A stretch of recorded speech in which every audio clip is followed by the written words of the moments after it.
पंच परमेश्वरी भगवान की, भगवान महावीर स्वामी की, अहिंसा परमो धर्म की, परम पूज्य आचार्य गुरुवर श्री विद्यासागर जी महाराज की, युद्ध मुनि श्री हरि सागर जी महाराज की जयकारा गुरुदेव का।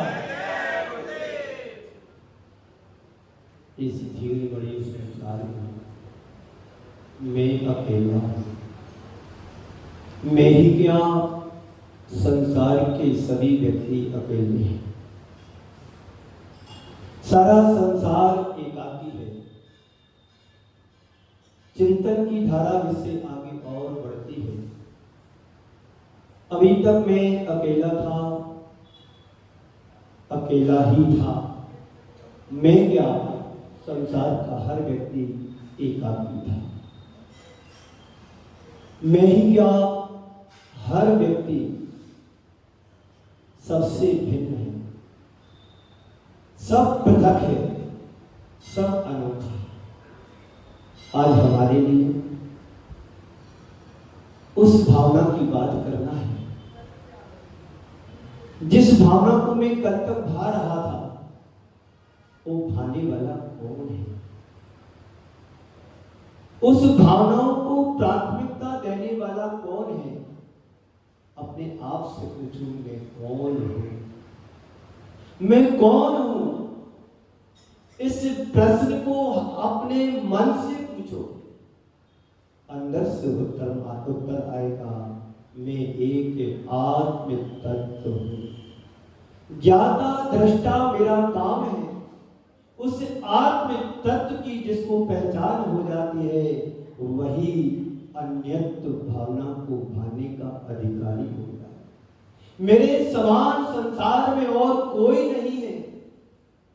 जहां जहां तक मेरी दृष्टि जाती है, जहां जहां तक मैं इन चर्म चक्षुओं से देख पाता हूं, वहां मुझे व्यक्ति दिखाई देता है। लेकिन संत कहते हैं, अब तुम व्यक्ति नहीं, एक व्यक्ति के रूप में परमात्मा हो। इस परमात्मा आत्मा की अनुभूति करना ही आत्मा देह से भिन्न होती है। इस आत्मानुभूति का नाम भिन्न भावना है। मेरा किसी से मेल नहीं है, मेरा किसी से मेल नहीं खाता। में सबसे अनोखा। इस अनोखेपन का जो रसास्वादन करता है वही भिन्न भावना को खाता है। जिसकी दृष्टि चर्म पर होती है वो अज्ञानी है, और जिसकी दृष्टि मर्म पर होती है वो ज्ञानी है। चर्म पर दृष्टि रखना अज्ञानता का प्रतीक है, और अध्यात्मता का प्रतीक मर्म पर दृष्टि रखना। चर्म पर दृष्टि हमारी आज तक अनादिकाल से बनी है। जब तक मैं देख रहा हूं और जिसको देख रहा हूं, और उसको देखने वाला कौन है, उसको पहचानने वाला कौन है? संत कहते हैं तुम मैं कौन हूं इसको जानो, मैं कौन हूं इसको पहचानो। जिस दिन तुम्हारी दृष्टि पहचानने वाले की ओर चली जाएगी, तुम्हें फिर ज्यादा उपदेश सुनने की जरूरत नहीं पड़ेगी। चर्म नहीं मर्म को देखो, चर्म नहीं मर्म को देखो। एक बार ऐसा हुआ, राजा जनक के दरबार में तत्व उपदेश देने की दृष्टि से अष्टावक्र का आगमन हुआ।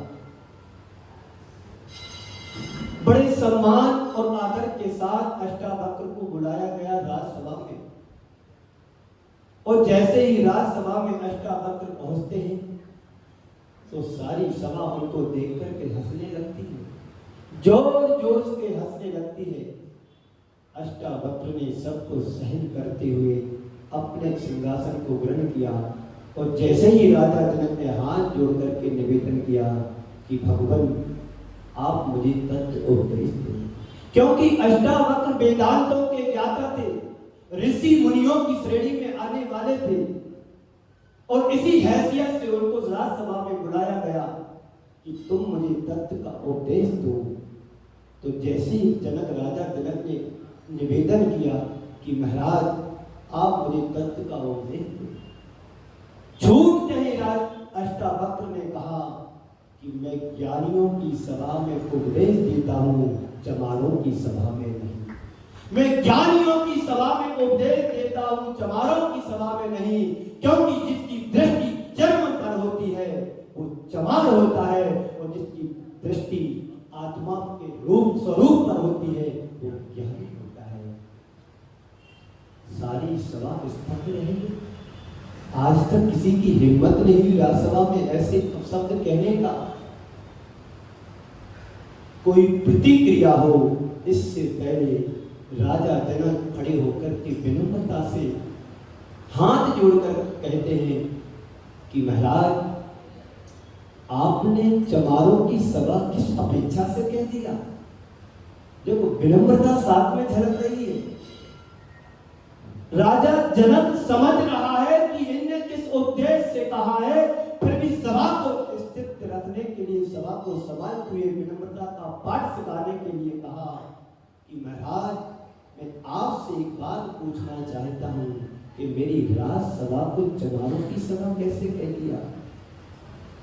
तो अष्टावक्र बड़ी विनम्रता से कहते हैं जिसकी दृष्टि चर्म पर होती है वो चमारों की सभा नहीं तो अब क्या होगा। क्यों? क्योंकि हमारा शरीर 8 जगह से टेढ़ा मेढ़ा है, और इस मेरे शरीर को आप देख करके हंस रहे हो, तो मैं आपको क्या कहूं? चमार नहीं कहूं तो क्या कहूं? बंधुओं, जिसकी दृष्टि चर्म पर होती है उसकी दृष्टि मर्म पर नहीं होती है, और जिसकी दृष्टि मर्म पर होती है उसकी दृष्टि चर्म पर नहीं होती है। चर्म पर दृष्टि होने का मतलब है हमारे बाहर के रूप को देखना, और मर्म पर दृष्टि का मतलब है रूप पर नहीं, अंदर के स्वरूप पर दृष्टि रखना। आत्मा के स्वरूप पर जिसकी दृष्टि होती है, आत्मा के रूप को जो जानता है, वो संसार में अन्यत्र भावना का भाने का अधिकारी हो जाता है।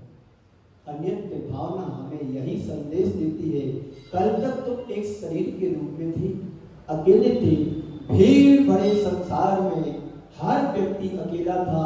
अब तुम्हारा चिंतन थोड़ा आगे बढ़ा है, अब तुम अकेले ही नहीं हो, सबसे तुम पृथक हो।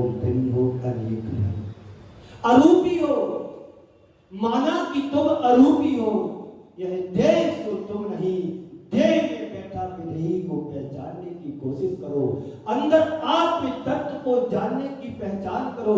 जो व्यक्ति आत्मा के स्तर पर जीता है वही व्यक्ति भेद विज्ञान को कर सकता है। भेद विज्ञान का मतलब होता है देह अलग और आत्मा अलग। चर्चाएं तो बहुत कर लेते हैं, भेद विज्ञान की चर्चा कर लेते हैं, लेकिन भेद विज्ञान का अनुभव बिरले ही व्यक्ति कर पाते हैं। यहाँ तक कि ऋषि मुनि भी भेद विज्ञान सही तरीके से नहीं कर पाते हैं, वह भी भटक जाते हैं। लेकिन संत कहते हैं जिसको आत्मा का बोध हो जाता है, आत्मानुभूति होने लगती है, वही भेद विज्ञान सही तरीके से कर पाता है। क्या कहा है? तू चेतन अरुदेह अचेतन, तू चेतन अरुदेह अचेतन, यह जड़ तू ज्ञानी, मिले अनादि यतन से बिछड़े जो पर अनुपानी। तू देह है, यह देह है,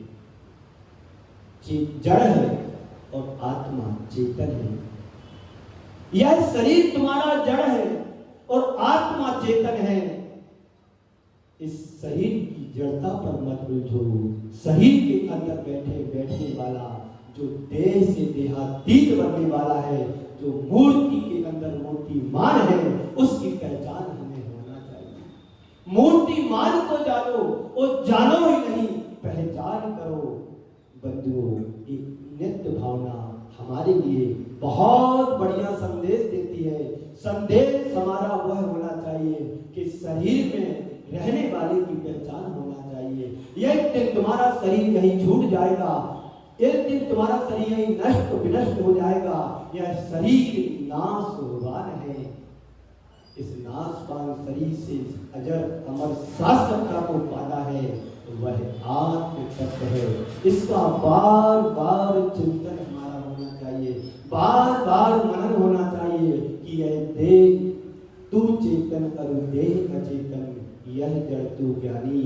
ज्ञानी हमेशा चेतन की ओर दृष्टि रखता है, चर्म की ओर नहीं, मर्म की ओर दृष्टि होना चाहिए। इन चर्म चक्षुओं से हम अपने आप को नहीं देख सकते। बोलो, आप देख सकते हैं अपने आप को? इन चर्म चक्षुओं से तुम संसार और संसार की चीजों को देख पाओगे। लेकिन संत कहते हैं यदि तुम्हें देखना है तो चर्म चक्षुओं से नहीं देखना है, मर्म चक्षु से देखना है। मर्म यानी ज्ञान। ज्ञान की जो आंख होती है वह सम्यक दर्शन होता है, और जो जिसको सम्यक दर्शन हो जाता है वो सम्यक दृष्टि कहलाने लगता है। अब उसकी दृष्टि में बाहर ही नहीं दिखता है, बाहर से हटकर अपने अंदर की ओर देखने की कोशिश करता है। यही सम्यक दर्शन, यही सम्यक दृष्टि एक बार सम्यक को प्राप्त कर लेता है, उसका संसार अर्थ उद्गल परावर्तन हो जाता है। वह बाहर के रूप को नहीं देखता है, अब उसकी दृष्टि में स्वरूप सिर्फ स्वरूप रहता है। बाहर का रूप तुम्हारा अनेक प्रकार का हो सकता है, बाहर के रूप में भिन्नता हो सकती है, लेकिन आत्मा के रूप में भिन्नता नहीं होती है। एकमात्र आत्म स्वरूप होता है। तुम किसको देखते हो? बता, इन आंखों से तुम किसको देखते हो? बोलो जी, इन आंखों से आप किसको देखते हो? शरीर को देखता हूं, गोरेपन को देखता हूं, कालेपन को देखता हूं। कोई मोटा है, कोई पतला है, कोई सुंदर है, कोई असुंदर है, कोई विद्रूप है, कोई रूपवान है। इन आंखों से तो यही देखा जा सकता है कि कौन क्या कर रहा है, पर मुझे क्या करना है। ये जिस दिन तुम्हारी दृष्टि हो जाएगी वही कहलाएगा आत्म स्वरूप। आत्मा की तरफ तुम्हारी दृष्टि होना ही अन्यत्र भावना भाने का सार है। आत्मा पर दृष्टि हो, आत्म केंद्र पर दृष्टि हो। एक बार ऐसा हुआ, 4 मूर्ख राजा जनक के दरबार में कविता सुनाने के लिए पहुंचे। नहीं, राजा भोज को कविता सुनने का का बड़ा शौक था। सब लोग कविता सुनाने जाएं और राजा भोज को जिसकी कविता अच्छी लगती थी उसको 1000 स्वर्ण मुद्राएं दिया करता था। इन मूर्खों के मन में भी विचार आया कि राजा भोज का दरबार खुला है, अपन भी कविता सुनाने चलते हैं। मूर्ख तो मूर्ख होते हैं। चारों ने पिलाने की गए कविता सुनाने के लिए। तो जैसे घर से निकले, घर से निकलते हैं, एक जगह चरखा चल रहा था। एक जगह चरखा चल रहा था तो पहले वाले ने कहा कि मेरी कविता तो बन गई। क्या बनी, सुनाइए। चरर मरर चरखा चले, पहली कविता बन गई। चरर मरर चरखा चले, थोड़े आगे बढ़े, दूसरे ने देखा मेरी कविता बन गई। क्या देखा भाई, आप भी सुना दो। उसने देखा कि एक कोलू चल रहा था। कोलू चल रहा था, उसमें बैल जुटे हुए थे। तो देखता क्या है, कोलू का बैल खली घुस खाए। पहले वाले ने क्या कहा, चरर मरर चरखा चले। दूसरे ने कहा कोलू का बैल खली घुस खाए। अब तीसरे वाले से बोला, थोड़े आगे बढ़े, देखता क्या है कि सामने से एक व्यक्ति तीर कमान लेकर के चला रहा है। तो तीसरे वाले से बोला, भाई आप भी कुछ कविता बनाओ। पहुंचने वाले हैं राजा भोज के दरबार में, सबको कविताएं सुनाना है और सबको स्वर्ण मुद्राएं भी मिलेगी। एक सामूहिक कविता थी जो 4 लोगों के बीच में। बद्र मूर्ख थे। अब तीसरे वाले से कहा कि तुम अपनी कविता सुना। तो उसने कहा, इतने में आ गए तीर कमन, इतने में आ गए तीर कमन। अब चौथे वाले से कहा आगे चलते चलते, भाई आप भी अपनी कविता बनाओ। बोले मैं आंसू कवि हूं, मैं आंसू कवि हूं, मैं देख करके कविता बनाऊंगा राजा को। अच्छा, चारों मिलकर के राजा भोज के दरबार में पहुंचते हैं। तो निवेदन किया कि मैं चारों लोग एक सामूहिक कविता सुनाने के लिए आया हूं। राजा ने स्वागत किया, सुनाइए। तो पहले वाले ने सुनाया, चरर मरर चरखा चले। दूसरे वाला कहता है, कोलू का बैल खली घुस खाए। तीसरा कहता है, इतने में आ गए तीर कमन। चौथा वाला कहता है, देखते देखते राजा भोज मूरख चंद। राजा भोज मूरख चंद, ये क्या है? हिम्मत कैसे हुई तुम्हारी? मूरख चंद कहते। मंत्रीगण बैठे हुए थे, मंत्रीगणों ने बात समझ ली। राजा गड़बड़ नहीं करना, वो सही कह रहे हैं। राजन गड़बड़ नहीं करना है कि उसने जो कहा कि राजा भोज मूरख चंद, वो सही कह रहे हैं। कैसे सही कह रहे हैं? राजा पूछता है। देखिए राजन, मंत्री उत्तर देता है। पहले वाले ने कहा चरर मरर चरखा चले। दूसरे ने कहा कोलू का बैल खली घुस खाए। तीसरे ने कहा इतने में आ गए तीर कमन। ये बात तो समझ में आ गई, पर ये कैसे कहा कि राजा भोज मूरख चंद? बोले इसका भी अर्थ है, सुनिएगा।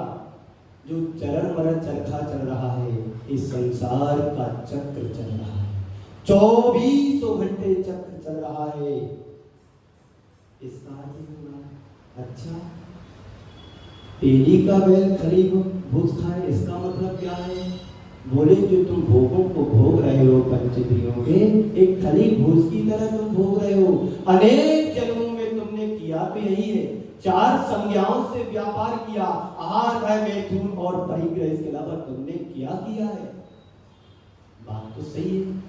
अब तीसरी बात, इसलिए में आ गया तीर कमन, इसका मतलब और क्या है? इसका मतलब यह है कि तुम्हारे सामने काल चक्र खड़ा है तीर के रूप में, फिर भी तुम समझ नहीं रहे। तो राजा मूरख चंद नहीं तो और क्या हो? राजा मूरख चंद नहीं हो तो और क्या हुए हो?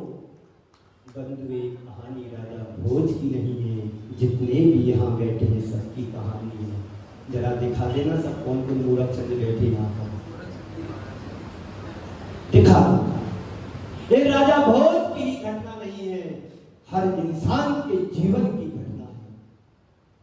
बंधुओं, जब तक तुम अपनी आत्मा की पहचान नहीं करोगे, जब तक तुम देह से भिन्न आत्मा को नहीं जानोगे, चेतन को नहीं समझोगे, तो अचेतन में उलझते हुए चले जाओगे, अचेतन में उलझते रहोगे। अचेतन से बचो और अचेतन से के माध्यम से चेतन को जानने की पहचान करो। राजा भोज को तो समझ में आ गया कि मेरी गलती हो रही है, पर आप लोगों को समझ में आया कि नहीं आया कि गलती हो रही है? बोलिए। सुनने में तो अच्छा लगता है, सुनने में तो अच्छा लगता है, पर सुनने के बाद अपनी चेतना को कब जगाओगे? इस आत्म तत्व की पहचान कब करोगे? संत कहते हैं इस आत्मा को जानो, वो जानो नहीं पहचानो, और जो पहचान लेता है वो संसार से ऊपर हो जाता है। इस भीड़ बड़ी संसार में कल तक तो हम अकेले थे, अब हम आज से पृथक हो गया हूँ, भिन्न हो गया हूँ, सबसे निराला हो गया हूँ।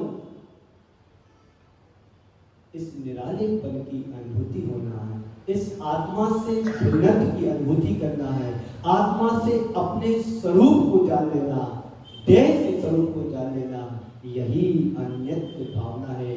जिस प्रकार से अनादि काल से दूध और पानी मिला हुआ रहता है, देखने में आता है कि दूध और पानी एक मेघ है, पर एक जैसे नहीं है, एक जैसे इसलिए नहीं है क्योंकि इसको हम विशेष प्रयत्न और पुरुषार्थ के द्वारा दूध से पानी को अलग कर देते हैं, दूध से पानी को अलग कर सकते हैं। संत कहते हैं अनादि काल से एक कर्म के द्वारा आत्मा जकड़ी हुई है, बंधन में बनी हुई है। इस आत्मा को शरीर से बंधन से मुक्त करना चाहते हो तो निर्बंध दशा का उपयोग करो। जिन महापुरुषों ने इस बंधन से छुटकारा पा करके निर्बंध बनने का प्रयत्न किया है, जैसे दूध से पानी को अलग करने का हम पुरुषार्थ कर लेते हैं, एक दिन दूध से घी बना लेते हैं, हमेशा हमेशा के लिए एक शाश्वत स्वरूप में बदल जाता है। संत कहते हैं ऐसे ही तुम्हारा इस शरीर है, एक दिन परमात्मा के चरणों में तुम्हें समर्पित होना पड़ेगा। इस शरीर से पुरुषार्थ इतना करना पड़ेगा कि तुम्हारी आत्मा परमात्मा बन सकती है। अभी तक तो हम संसार की घोर धंधों में फंसे हुए, सुबह से शाम तक लेकर के दौड़ लगाते रहते हैं, लेकिन संत कहते हैं दौड़ तुम्हारी अनादि से अनंत तक की है, पर संसार का प्राणी पहुंच कर नहीं पा रहा है, मात्र दौड़ ही लगा रहा है, और दौड़ के अलावा हमारे हाथ में कुछ भी नहीं है। कितने लोग ये बात को समझते हैं कि दौड़ कब हमारी अंत में बदलेगी। जो अपने जीवन को समझ लेता है, जीवन के सार को जान लेता है, वही अन्यत्व भावना भाने का सार समझ सकता है। यह अन्यत्व भावना भाने के लिए तीर्थंकर भगवंतों ने भी भाया, उनने हमें परामर्श दिया है, उन्होंने हमको बताया है कि यदि तुम संसार से मुक्ति पाना चाहते हो, कर्मों के बंधन से छूटना जानना चाहते हो, तो बस तुम्हें कुछ नहीं करना है, अपनी आत्मा का चिंतन करना है। इस आत्मा का चिंतन, संसार की असारता का चिंतन, देह से विदेह बनने का चिंतन, जड़ से चेतन का चिंतन वही कर सकता है जिसको भेद विज्ञान हो जाता है। भेद विज्ञान वही कर पाता है कि उसके जीवन में एक 4 सवाल होना चाहिए। वह 4 सवाल है, मैं कौन हूँ, मैं कौन हूँ, मेरा क्या है। विचार करो, सबसे पहले प्रश्न अपने आप से पूछो, सवाल करो कि मैं कौन हूँ। तुम्हारे अंदर से उत्तर आएगा, मैं पंकज जैन, मैं प्रशांत जैन, मैं अनुराग जैन, मैं अर्पण जैन, मैं मायावती, मैं सुलोचना बाई, यही ना उत्तर आएगा। ये नाम तुम्हारा कब से है? जब से तुम्हारा जन्म हुआ। ये नाम तब तक चलेगा जब तक तुम्हारी देह चिता में नहीं बदलेगी। कब तक रहेगा? थोड़ा और चलेगा कि सामने वाला बहुत अच्छा था, बहुत बढ़िया जीवन जी रहा था, थोड़ा पूजन पाठ भी करता था, प्रवचन में भी बैठता था, कभी कभार आहार दान भी देता था, ये कब तक चलेगा नाम? जब तक तुम्हारा जीवन है तो जीवन के कुछ वर्षों तक तुम्हारा नाम रहेगा। ये नाम तुम्हारा नहीं है तो अनाम हो, अरूपी हो, अखंड अनुरूपी हो। इस स्वरूप की जिसको पहचान हो जाती है उसके अंदर से आता है मैं कौन हूँ? सोहम। मैं कौन हूँ? उत्तर आने चाहिए सोहम। सोहम नहीं, अहम हूँ। मैं एक आत्म स्वरूपी हूँ, आत्मा हूँ, चेतन आत्मा हूँ। इसका अनुभव करना मैं कौन हूँ? तो उत्तर आए मैं सोहम। मैं वह हूँ जो तीर्थंकर भगवंतों की आत्मा। इसलिए कहा गया है, आचार्य कुंज देव कहते हैं, सुध परिचिदान भूता सब बस विकाम भोग बंद कहा ए अत्तस्वलंबो नवरि बिहत्तस्य। इस प्राणी ने संसार में ना जाने कितनी परिचय की है, कितनी बार भोगों को भोगा है, अनुभव में आया है, लेकिन आज तक तुम्हें तृप्ति मिली? कभी नहीं मिली। मैं कौन हूँ और मेरा क्या है? क्या है मेरा? तुम कहोगे मेरे पास मकान है, मेरे पास दुकान है, मेरे पास गाड़ी है, मेरे पास घोड़ा है, मेरे पास परिजन है, मेरे पास संपत्ति है, मेरे पास वैभव है। ये तुम्हारा है? यही भ्रम तुम्हारे लिए संसार में भटका रहा है। इस भ्रम से ऊपर निकलो और सोचो, विचार करो कि मेरा क्या है। अंदर से उत्तर आएगा, मेरी एकमात्र आत्मा शाश्वत है। इस आत्मा की पहचान करने के लिए भिन्न भावना पाने की आवश्यकता है। इस भिन्न भावना को वही पा सकता है जो आत्मा के स्तर से ऊपर उठ गया हो। इस आत्मा के स्तर से जब तक तुम ऊपर नहीं उठोगे तो तुम्हें आत्मा का अनुभव भी नहीं आएगा। मेरा क्या है? बस संसार की जो तुम्हें दिखाई दे रहा है वस्तु, पदार्थ, पदार्थ भोग, उसमें तुम्हारा मन लगा हुआ है। ये तुम्हारा नहीं है, ये तो नाशवान है, क्षणभंगुर है, आज है कल रहे, कोई भरोसा नहीं। इस भरोसे में मत रहना कि जो हमने पाया है वह गया हो गया। तुम्हारा हो सकता है पर तुम्हारा नहीं है। तुम्हारे साथ जा सकता है पर तुम्हारे साथ रह सकता है पर तुम्हारे साथ नहीं जा सकता है। यही अन्यत्व भावना है। इस अन्यत्व भावना, भेद विज्ञान की अनुभूति अन्यत्व भावना का परिणाम है कि जो भेद विज्ञान कर लेता है, आत्मा अलग, शरीर अलग। इस भेद विज्ञान को चर्म की आंखों से नहीं किया जा सकता है। इसके लिए तो तुम्हारी ज्ञान की दृष्टि होना चाहिए, मर्म की आंख होना चाहिए, जो मर्म की आंख रूप पर नहीं स्वरूप पर देखती है। रूप देखने के लिए तो हमें दो आंखें दी है, पर आत्मा के स्वरूप को देखने के लिए मात्र एक आंख पर्याप्त है, जिसको बोलते हैं मर्म। कहते जीवन के मर्म को जाने, जीवन के मर्म को जानने वाला व्यक्ति तो संसार में इन चर्म चक्षुओं से नहीं देखता है, वह जीवन के से ऊपर उठ करके मर्म की आंखों से अपने स्वरूप का प्रतिपाद करता है। तीर्थंकर भगवंतों ने तो यही किया है। उनको संसार शरीर भोग निर्विन्ना, संसार शरीर भोग से निर्वन यानी ऊपर उठ गए। राग में उनको रास नहीं आया, वैराग में उनका जीवन निहाल हो। इस वैराग को पाना चाहते हो, वैरागमय जीवन को जीना चाहते हो, अन्यत्व भावना के स्वरूप को समझो। मैं कौन हूँ? ये सवाल नित्य हमें अपने मन से करना चाहिए। फिर मेरा क्या है? जो तुमने जोड़ा वह तुम्हारा है क्या? बोलो। जिस दिन तुम्हारी सांस रुकेगी उस दिन तुम्हें दफना दिया जाएगा। फिर तुम्हारा कहाँ गया? संत कहते हैं जितना तुमने बाहर से जोड़ा है वो तुम्हारा नहीं है, तुम्हारा हो भी नहीं सकता चाहे। जिस दिन तुम्हारी दृष्टि आत्मा पर टिक जाएगी, सारा बाहर का क्षण भंगुर जीवन नाशवान तुम्हें दिखने लगेगा। इस नाशवान की पहचान करो, अविनश्वर को पाने का उद्यम करो। इस नाशवान में हमने ना जाने कितने जन्म कमा दिए, ना जाने कितनी श्वासें खपा दी, और आज तक मुझे कुछ लाभ नहीं हुआ है। इस लाभ को वही प्राप्त कर सकता है जो नाशवान में अविनश्वर की दृष्टि रखता है। नाशवान में हमें दुख संताप होता है, लेकिन संत कहते हैं जो शाश्वत है उसको पाओगे, तुम्हारा जीवन धन्य हो जाएगा। आप चाहते हो जीवन को परमार्थ से जोड़े? हाँ महाराज, आप कैसी बात करते हो, जीवन को परमार्थ से नहीं जोड़े होते तो यहाँ पर 100-200 लोग बैठे भी नहीं होते। ये तो तुम्हारा ऊपर का धर्म है, ये धर्म का ढोंग है।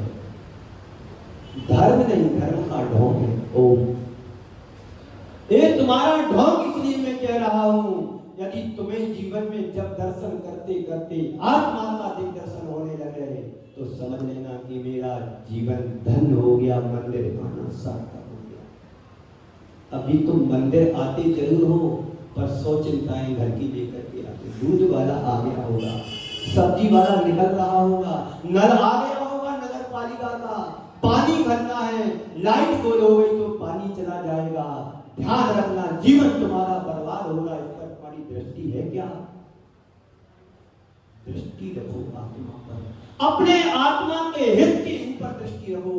कल्याण किस मार्ग में है, ये बात ध्यान में रखो।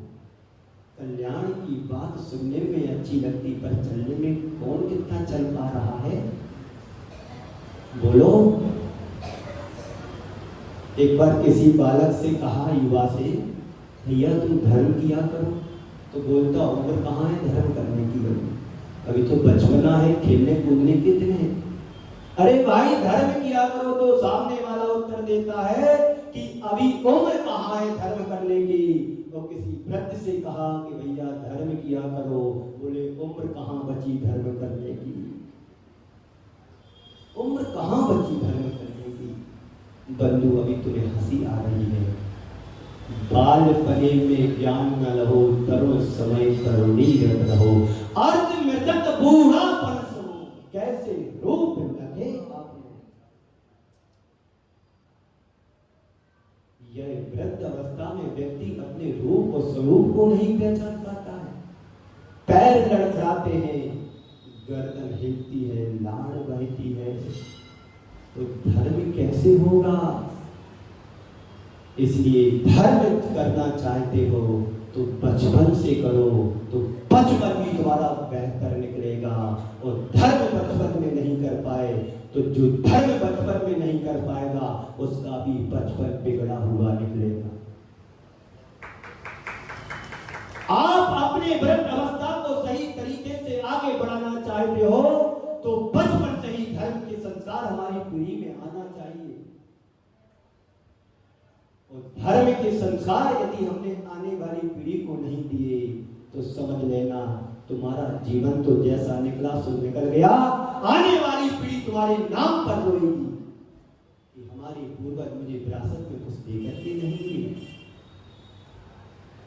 तो धर्म के संस्कार कैसे आए, तो इन बारे भावनाओं का चिंतन करो। मैं कौन हूं, मेरा क्या, जो दिख रहा है चक्षुओं से कुछ भी मेरा नहीं है।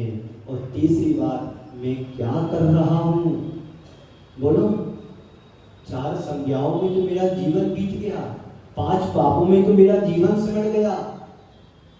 बोलो, हाँ जी बोलो या ना जी बोलो जी, दिल्ली वालों। हाँ जी, क्या कर रहे हो? आहार भय मैथुन परिग्रह, इन 4 संज्ञाओं में पूरा जीवन बर्बाद कर दिया। मेरे श्रृंगारों में मेरा जीवन घुल जाता है। श्रृंगार करते करते सुबह से शाम हो जाती है और जीवन का आनंद लेने का समय नहीं है। आत्मा के स्वरूप की पहचान करो, आत्मा को जानो कि मैं क्या कर रहा हूं। तुम जो कर रहे हो क्या सही कर रहे हो, अपने मन से पूछो। सुबह से जब उठते हो तो प्रश्न करो कि मैं कौन हूं। उत्तर आना चाहिए एक आत्मा, शाश्वत आत्मा। दूसरा प्रश्न करो थोड़ी देर बाद, मेरा क्या है? जब मैंने आंख खोली तो सब अपना दिख रहा है, जब मैं सो रहा था तो कुछ भी मेरा नहीं था किसी का अपना? नींद में आप सबको क्या होश रहता है कि मेरा मकान है, ये मेरी पत्नी है, ये मेरे बच्चे बाजू में सो रहे मेरे हैं, ये घर मैंने अरमानों से बनाया है मेरा है? आपको होश रहता है कि मेरा क्या है? अरे जब तुम्हारा शरीर का तुम्हें पता नहीं होता है तो भिन्न रूप से दिखने वाली सारी चीजें तुम्हारी अपनी कैसे हो सकती है? जहां देह अपनी नहीं तहां न अपना कोई, घर संपत्ति पर प्रकट है, पर है परिजन। तो इस संसार में जहां देह अपनी नहीं, जहां शरीर भी हमारा नहीं है, तो परिवारजन मेरे कैसे हो सकते हैं? मकान दुकान व्यापार मेरा कैसे हो सकता है? बड़े अध्यात्म की बात है, गहराई की बात है। आचार्य कुंद को देव से यदि आप पूछने जाओगे तो वो तो यही कहेंगे तुमसे, आप जैसे मूर्खों के लिए। राजा भोज ने क्या कहे, अष्टावक्र ने क्या कहा था, मैं नहीं कह रहा, ये चमारों की सभा है। अरे सभा तो ज्ञानियों की होती है। राजा भोज के लिए क्या बना लिया? मूर्खी तो हो जो संसार के गोरख धंधे में फंसे हो, पंचेंद्रिय के विषयों में जीवन को उलझा करके रखा है। पंचेंद्रिय के विषयों में तुम्हें अच्छा लग रहा है जो खली और भूस की तरह है। आज है कल तुम असक्त हो जाओ, बीमार हो जाओ तो उनसे तुम्हें विरक्ति होने लगेगी। संसार में कुछ नहीं है अपना, कुछ मेरा नहीं है, ये तो सब निस्वार्थ है। ये मन से विचार आएगा। अरे पहले जीत जाओ, वहां तक जाने की नौबत ना आए। इस शरीर में मिला है भोगों को भोगने के लिए नहीं, भोगों से मुक्ति पाने के लिए मिला है। भगवान को संसार में यदि अच्छा लगता तो क्यों त्यागते संसार को? उनने भी भोगा है, ऐसी बात नहीं। ये तो बात की चीजें होती हैं जो संसार विषय सुख होता तीर्थन करते हैं। इस संसार के भोगों से वृत्ति तुम्हें पाना चाहिए। तो जब शरीर तुम्हारा नहीं है तो अपना इस संसार में कैसे कोई हो सकता है? एक रोम पर भी भरोसा नहीं है। बाल यदि टूट जाता है, उखड़ जाता है तो वहीं पर तुलसी और पर फोड़ा भी बन जाता है। तो किस पर विश्वास हो? है तुम्हारे पास कोई विश्वास करने योग्य? भाई भाई के बीच में खाई है, देवरानी जेठानी में बहुत बेमनस्ता चलती है। भाव देश विदोष के जीवन में चल रहा है। इससे संसार बढ़ेगा, संसार घटेगा नहीं। तन से राग मत करो, तन से तो बीत रागता की मूर्ति बनाने का बरसात करो। तो जहां देह अपनी नहीं तहां न अपना कोई, घर संपत्ति, घर जो तुमने बनाया है, जो मकान तुमने बड़े अरमानों से संजोया है, पूरी ताकत लगा दी, बंगला बना दिया, कोठी बना दिया, लेकिन क्या तुम्हारा है वो? क्या मेरा है? कुछ भी नहीं हमारा है। और क्या करना चाहिए मुझे? अंतिम बात, क्या मैं कर रहा हूं और क्या मुझे करना चाहिए? अब मुझे इस संसार के गोरख धंधों में नहीं फंसना है। अब हमें जीवन के अंतिम पड़ाव पर जाकर के संन्यास को धारण करना है, जिससे हमारी आत्मा का उद्धार हो। इस मोक्ष मार्ग को प्रशस्त करना है जीवन में उतार करके, जिससे हमारा मोह मार्ग घटेगा और मोक्ष मार्ग प्रशस्त होगा। अब मुझे क्या करना है? जीवन के अंतिम पड़ाव पर पहुंच करके हमारे लिए धर्म की आराधना करना, आत्मा के स्वरूप की पहचान करना है, आत्मा के रूप को जानना है। और यदि इस पड़ाव पर नहीं जान पाए, नहीं कर पाए, तो समझ लेना कि तुम्हारा जीवन यूं ही समाप्त हो गया। कहा गया है, यूं ही आता गया, यूं ही जाता गया, यूं ही आता गया, यूं ही जाता गया। लाख चक्कर 84 के तू खाता गया, यह मानव जीवन यूं तू जन्म हीरा गवाता गया। ये तुम्हारा जीवन हीरे से कम नहीं है। हीरे का तो कोई मूल्य होता है, पर जीवन अनमोल होता है। आचार्य गुरु श्री विद्यासागर महाराज कहते हैं, हम जैसे शिष्यों को कहते हैं कि हीरे का तो मूल्य हो सकता है, पर इसे जीवन इस नर रत्न का कोई मूल्य नहीं, यह तो अनमोल है। पूरी संपत्ति चक्रवर्ती की लगा दो तो इस अनमोल जीवन रत्न को खरीदा नहीं जा सकता है। पदार्थों का मूल्य हो सकता है, पर आत्मा तो अनमोल है, अनोखी है, अखंड अरूपी है। इस आत्मा के स्वरूप को समझो बंधुओं। आप सबका समय होने जा रहा है। एक भिन्न भावना हमारे जीवन की भिन्नता को बदलाती है। आप आपस के राग देश को मिटा करके बीच रास्ता के मार्ग पर ले जाती है। संसार की नश्वरता का दिग्दर्शन करा करके, संसार की नाशवानता का दिग्दर्शन करा करके बीच रास्ता की ओर ले जाती है, शाश्वतता की ओर परिचय कराती है। ये भिन्न भावना, अन्य भावना है। संसार में तुम्हें मार्गी बहुत मिल जाएंगे भटकाने वाले। संसार में मार्गी बहुत मिल जाएंगे भटकाने वाले, लेकिन जैन धर्म एक ऐसा धर्म है जो तुम्हें भटके हुए को सही रास्ता दिखाता है। जैन धर्म मील का पत्थर है जो तुम्हारी सही दिशा और दशा को दर्शाता है। ऐसी भिन्न भावना, 12 भावनाएं हमें नित्य प्रतिदिन सदैव पानी चाहिए। तो मैं कौन हूं, मेरा क्या है, मैं क्या कर रहा हूं, पूजन कर रहा हूं, प्रवचन सुन रहा हूं, भोजन कर रहा हूं, बस इतना ही जीवन है तुम्हारा। अरे भाई, संत कहते हैं इससे ऊपर उठो। ये तो अनादिकाल से करते चले आ रहे हैं। आहार किया, निहार किया, परिग्रह रखा और भी अन्य चीजों को प्रश्रय दिया है, पर जीवन की आत्मा को कितना साथ दिया हमने। जब से जन्म हुआ और मरण नहीं हुआ तब तक तुम्हारा साथ है शरीर का। सबसे पहले यदि कोई धोखा देता है तो मेरा शरीर देता है। सबसे पहले यदि जीवन में कोई धोखा देता है, परिवार जन तो बाद में धोखा देंगे, लेकिन शरीर सबसे पहले धोखा देता है। जो जरा सा बुखार आ गया, तुम्हारा साथ छोड़ दिया, जरा सी पहुंची हो गई, थोड़ा का रूप ले लिया, अरे ये नासवान शरीर है। नव मल द्वार भय गिनकारी, अस दे करे चिंतारी। ये आने वाले चिंतन में आएगी पंक्ति, लेकिन अभी मुझे आत्मा की परख करना है, आत्मा की पहचान करना है। जो आत्मा की पहचान कर लेता है वो संसार में ज्यादा टिकता नहीं है, भटकता नहीं है, भ्रमण नहीं करता है। इस भ्रमण जाल से मुझे बचना है तो निश्चित हमारी आत्मा का कल्याण होगा। तो मैं क्या कर रहा हूँ और मुझे क्या करना चाहिए, इन सब पंक्तियों के साथ में आप सभी को ग्राफ देता हूँ कि जो मैंने पाया वह मेरा नहीं है, और जो हम पा नहीं सकते वह मेरा है। जो बोल रहा हूँ वह मैं हूँ, ध्यान रखना।